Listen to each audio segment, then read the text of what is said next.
नित्य नहीं आएलो लगता।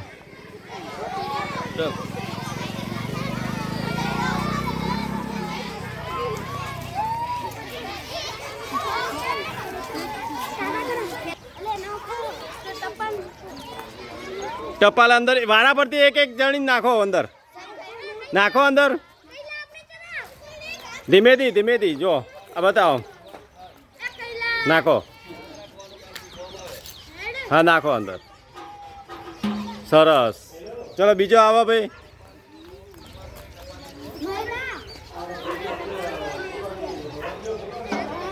चलो नाखो। चलो छोकरीओ बीजा कोने टपाल छे?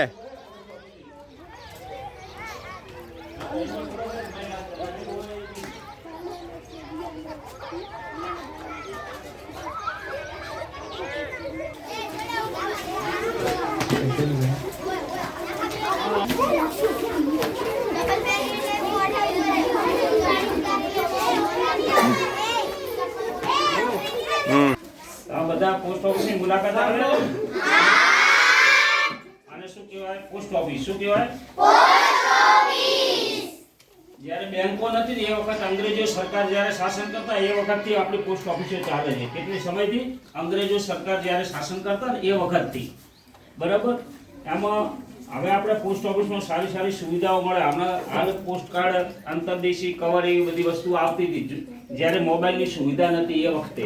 હવે તો મોબાઈલની સુવિધા થઈ ગઈ એટલે કોઈ ફોનથી વાતચીત કરી લે કે ફોન પે પેમેન્ટ કરી નાખે, ઓનલાઈન સિસ્ટમ ચાલુ થઈ ગઈ.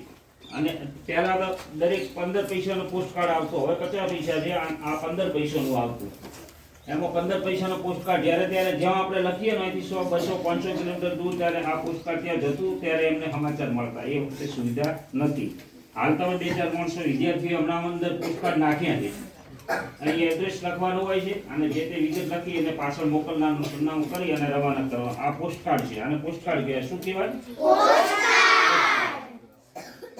હાલે કોઈ બી પ્રકારનો આપણે અહીંથી તાલુકા લેવલમાં કે જિલ્લા લેવલમાં કે ગમે તે આપણે રજીસ્ટર કરવું હોય ને તો અત્યારે 20 ગ્રામના 40 રૂપિયા છે.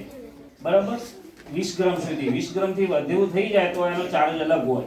એટલે એના ઉપર આ ટિકિટો ચોંટાડવાની હોય છે.